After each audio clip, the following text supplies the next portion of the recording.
Alright, here's our continuity tester. We have a battery.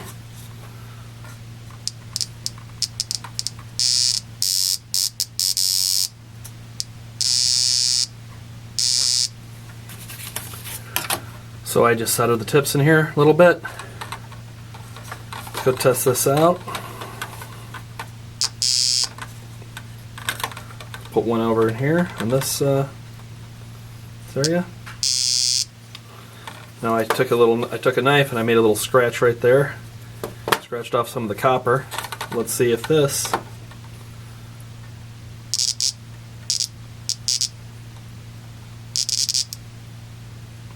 no sound there.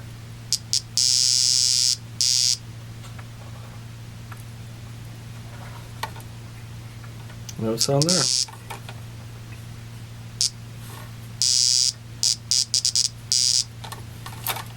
There we go. And that's how you test for continuity.